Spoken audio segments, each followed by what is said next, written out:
The episode begins with the silence of a weary man. Huajin sits in his room, holding his late wife's diary. He flips through the pages, pausing, then turning again.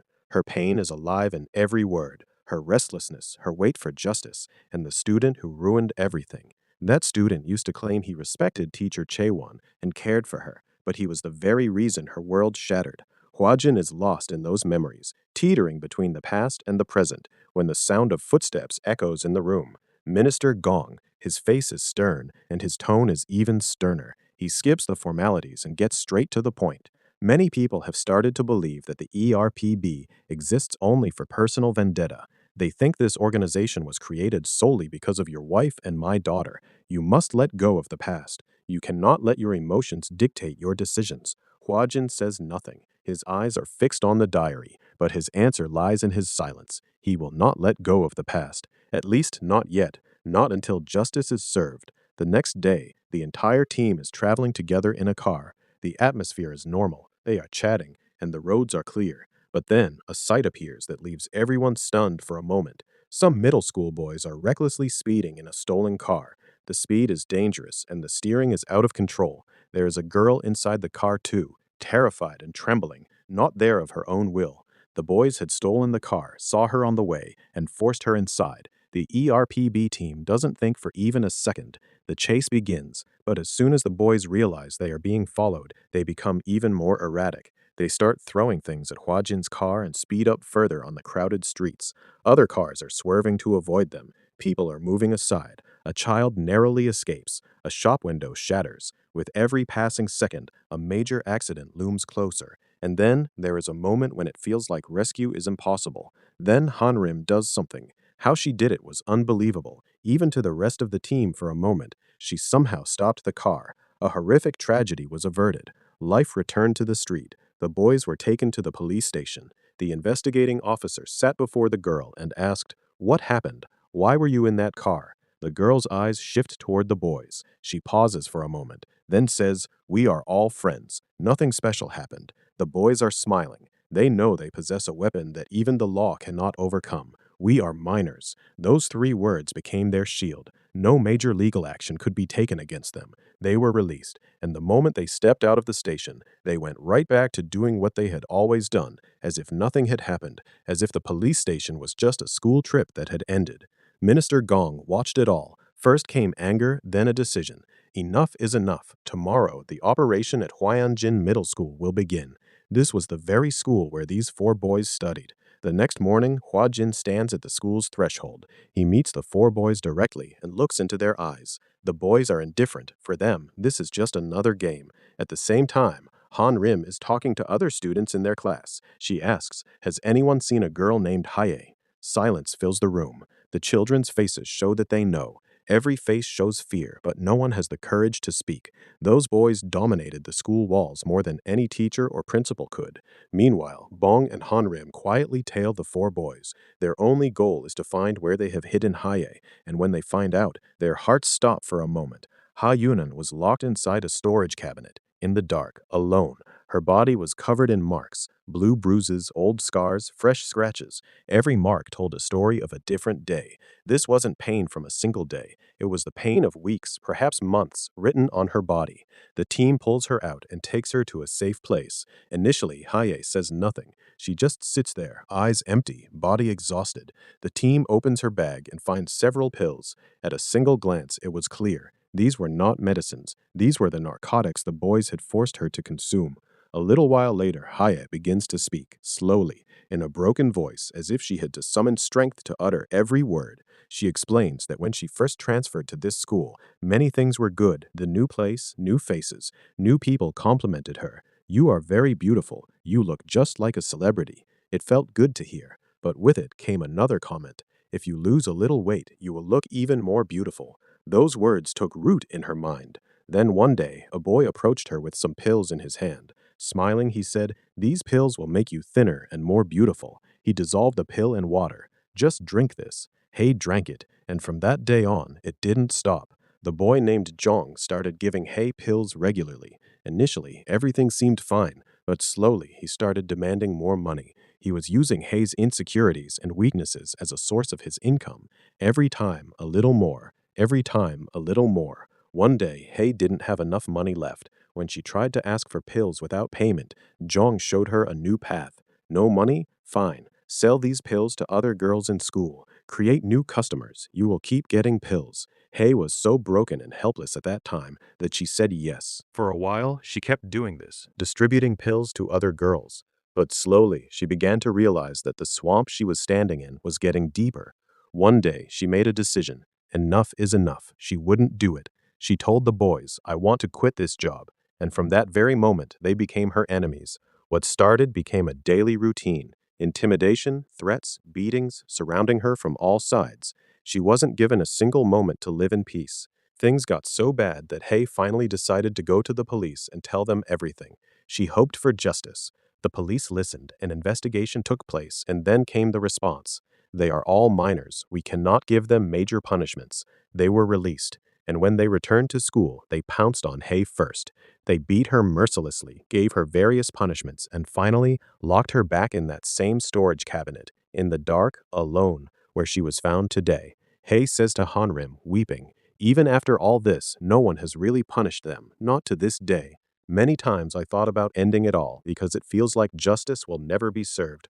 Hanrim holds her hand. Her voice trembles, but her words are firm. "Do not worry. The ERPB will get you justice, I promise." Hearing Hay's entire story, Hanrim's anger was boiling inside her. She went straight to the four boys. She told Huajin that they were selling drugs to school children. The boys didn't have a trace of fear on their faces. On the contrary, they started laughing with arrogance. "What will you do to us? We are just kids. No one can touch us." Huajin and Hanrim didn't argue with them. They didn't say a word. They just looked at each other. And then they unleashed their trained dog. The boys who were standing tall until a moment ago started running helter-skelter. Screams, chaos, running. Those who thought they were big shots were caught one by one. The color drained from their faces. Their arrogance turned to dust. They were sent to a juvenile rehabilitation facility. As soon as they reached there, their mobile phones were taken away. Their hair was shaved. They were made to wear uniform clothes and kept in a dormitory under Hanrim's supervision. But their arrogance hadn't vanished yet. As soon as they arrived, they tried to challenge Hanrim, playing the same game of thinking they were big. That was a mistake. The very next day, their lives changed. Every morning, they were woken up before sunrise. First, clean the toilets. Then, rigorous physical training. After that, a strict schedule for the whole day. Every hour was accounted for. Every task had a time. Compared to their previous life, it was like another world. At breakfast time, they met other juvenile delinquents at the facility. Many of them were much more dangerous, more violent, and more fearless. For the first time, those four boys realized that there were bigger players in the world than them. For the first time, they were truly afraid. After breakfast, it was cleaning duty. Sometimes they had to wash dishes, sometimes clean the entire cafeteria. One day, one of the four noticed a special prisoner at the facility. That prisoner was quiet, very quiet. He would sit silently and didn't talk much to anyone. The boy thought, "He looks weak." Then Huajin stepped forward. He mentioned a name, Bully Killer. The air in the room seemed to stop. The true story of that quiet-looking prisoner was that years ago, he was constantly bullied at school, every single day. Classmates would tease him, mock him, and break him mentally for years. He kept enduring it, kept quiet, kept suffering. Then one day, his patience broke. That day, he killed everyone who had made him cry for years. The media named him Bully Killer. As soon as they heard this, the blood drained from the faces of those four boys. The boy who looked weak was actually the most dangerous one. After that day, they stayed as far away from him as they could. Whenever he appeared near them, their steps would stop, and their breathing would become heavy. Then one day, during kitchen cleaning, a moment came that left all four of them frozen. The bully killer secretly picked up a knife. This all happened right in front of their eyes. The first thought was to tell the guards, but before that, the bully killer looked at them. His eyes were empty, his voice perfectly calm. "If anyone tells anyone about this, the rest of your life here will become hell." All four stayed silent. Meanwhile, outside the facility, the parents began a protest. "Our children are being treated with excessive harshness. Remove the minister. They are children, not criminals." Eventually, the parents were granted permission to meet them. When they came inside and saw their sons with shaven heads, in uniforms, doing cleaning work, their anger erupted. They started blaming the Minister of Education and began shouting loudly. Then Huajin stepped forward. He had a file in his hand. He placed the drugs that these boys were selling to school kids in front of everyone. Then he told the whole story, how they trapped other students, how they ran a drug network, how they threatened, beat up, and locked a girl in a cabinet for months. The parents were shown the file that contained the record of every crime.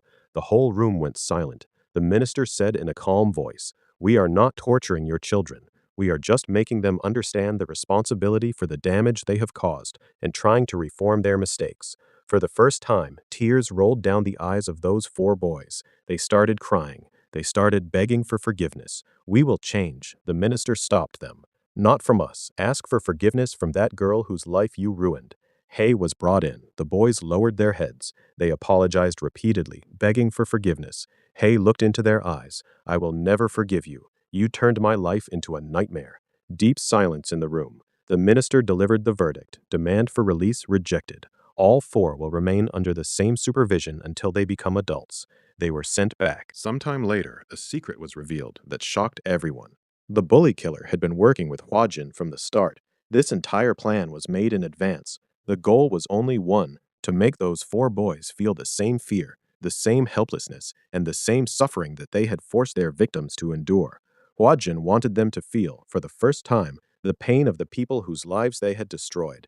But before anything else could happen, the situation changed suddenly. Another prisoner at the same facility managed to get hold of a knife, and without any warning, he attacked one of the 4. The place that was a center for reform and discipline became dangerous in an instant. Chaos everywhere, turmoil everywhere. At the same time, the minister and his entire team were in a meeting. A serious discussion was going on regarding the increasing problem of drugs and gambling in schools. Everyone was busy. Just then, a man walked into the office. He was crying. His face was broken, his eyes filled with tears. He was barely able to speak. Hearing his entire story, silence fell over the room. His son had become addicted to gambling. One day, suddenly, there was a call. The voice on the phone was cold. "There is a debt of 870,000 won. Pay it." When they asked the son at home, he confessed that he had lost that much in gambling. The parents were devastated. Still, they somehow gathered the money, paid the debt, took a promise from the son that he wouldn't do it again.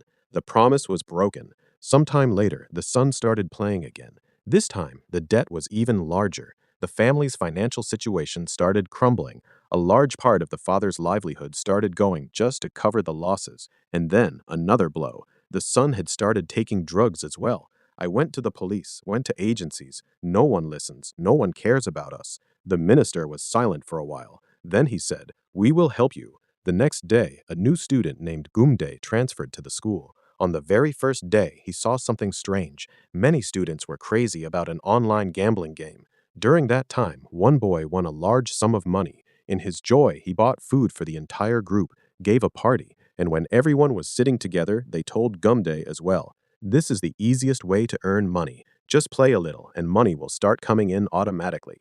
Gumdae listened. He felt a little interested. With excitement, he told his friends about the game and the boy who showed it to him. Within a few days, he started playing online all night long. Initially, he thought he would win. A lot of money would come. But reality was completely different. He kept losing again and again. Loss every night, an empty pocket every morning. The next morning, when he reached school, his face was downcast, exhausted, worried. Then his friend Sionbin came forward. "Don't lose hope. You will definitely win next time." And then he arranged for a loan. There was just one condition. For the loan, Gumdae would have to provide his mother's phone number. Gumdae gave it. Some time later, when he was busy working with his friends, the lender called. Hanrim picked up the phone, pretending to be his mother. 600,000 won is overdue. Pay up quickly. Otherwise, the consequences won't be good.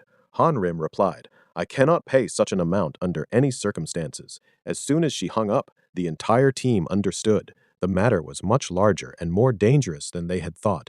They decided to pay off that debt temporarily, but the real target was to reach the entire syndicate that was running all this. The next day, Han Rim was watching Gumdae from a distance. Everything seemed fine. Gumdae was heading toward the school. Han Rim's eyes were on him. Then he got hungry. For a moment, he looked at his phone to order food, just for a moment, and in that one moment, everything changed. When she looked again, Gumdae was gone. Some people had surrounded him. They were pushing him into a car. They threw his phone on the road, and before they knew it, that car sped away from there. Han Rim stood there, her feet were frozen. She started blaming herself. She couldn't reverse that one moment. Meanwhile, the gang kept Gumday in a locked place. His technical skills were proving useful to them. He was being forced to work on a computer. They gave him food, but he was being exploited every single moment.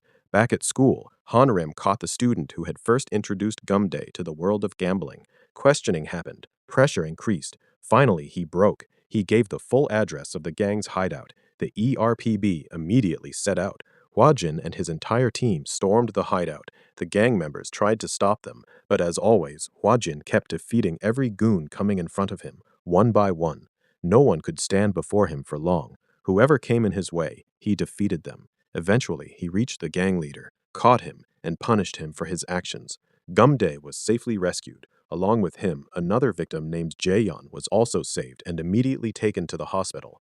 The next day, Jaeyeon's father came to meet the minister. His eyes were moist. There were no words. The minister stopped him and said, "You are also a good and brave father.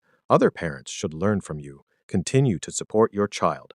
Hanrem bought a new phone for Gumday. The old one was broken during the kidnapping. A few days later, the minister was sitting in a restaurant. Just then, his political rival arrived, the leader of the other party. He came to the table and directly made accusations. "You are doing all this against the children just because you want to take revenge for your daughter's death. This is not government work. This is personal anger." The minister immediately replied, making allegations of corruption and wrongdoing against that leader.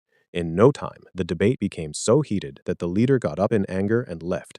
But after reaching his office, he received many confidential details related to the minister and the ERPB from a mysterious person. Along with that, he was introduced to a former juvenile delinquent. A new game was on his face, which had just begun. Meanwhile, a new controversy broke out across the country. A school safety organization proposed that mandatory urine tests should be conducted for all students. The official reason was to check for kidneys, diabetes, and other health issues. But soon, rumors started spreading. People suspected that the real motive was to detect drug use among children. Many schools protested. It will be a violation of student privacy. It will create unnecessary controversy. During that time, final exams were going on at another school. A student named Huayan Jin collapsed in the exam hall. His mother came running. As soon as she arrived, she fed him medicine and sent him back to the exam hall. There was no time to rest. Sometime later, the ERPB team reached that school for the urine test. Parents got furious. Protests started. Hua Jin tried to explain, "This is necessary so that it can be found out if children are taking any dangerous substances." No one was ready to listen.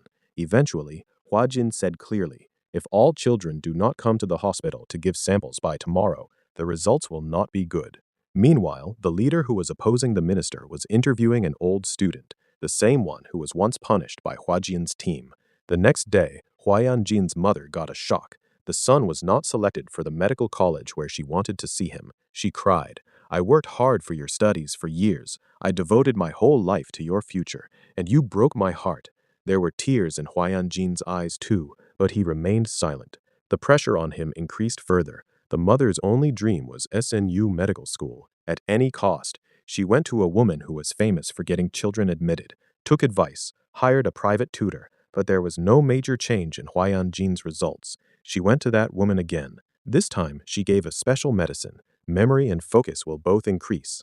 Huayan Jin started taking that medicine. Hua Jin got wind of it. He went to stop them. "This is dangerous." The mother heard it and ignored it. Instead, she started looking for more such medicines on the internet that claimed to make a difference in studies. Another woman was found who was selling a medical drug. Taking this guarantees ranking goes up. The mother bought it without thinking. Initially, everything seemed good. Huayanjin's marks started increasing. Performance started looking better. The mother felt her hard work was finally paying off. But the urine test report exposed everything. Traces of illegal drugs in Huayanjin's body. The ERPB team immediately reached their home. The mother did not open the door. The team went inside the house through another way. Huayanjin was immediately taken to the hospital. There, Huajin's anger erupted. "Forgetting your responsibility as a mother, you put your son's life in danger. Because of these medicines, you would have ruined him." The effect of the medicines was on both Huayanjin's body and mind. He was breaking down rapidly. Huajin adopted a different method. He forced Huayanjin's mother to live the same life that she had been imposing on her son for years. The same strict schedule, the same ruthless timetable from morning to night. The same pressure, the same suffocation, the same exhaustion. In just a few days, her condition started deteriorating, and then, for the first time, she understood. She realized what kind of pain her son was enduring every day. She realized that she had burdened her son with the weight of her unfulfilled dreams. Huayanjin received proper treatment. Gradually, his health started improving. After a long time, he started returning to a normal life. One day, his mother came to visit him in the hospital. But even after all this, her mindset had not changed. You have to become a doctor only. This time, Huayanjin stopped her. For the first time, he stood firmly in front of his mother. You can live your life your way, and I will live my life my way. He walked away from there. His mother just kept watching him go. Sometime later, the Minister of Education held a press conference. He told the entire country that performance-enhancing drugs and dangerous substances had been found in the tests of many students in different schools. He warned both parents and children and announced that strict action would be taken against those who are selling or supplying these medicines. After the conference ended, Huajin himself tested the samples of the substances found in Huayanjin's body. Then, the experts told him something that shook him. This is not a new drug. This has been around in the market for several years. A question immediately came to Huajin's mind. If this is an old drug, then where did it come from again? Who brought it? Who is running it? This is not the story of a few students. There is a huge network behind it, and now he has to reach the root of that network. The story does not end here. Like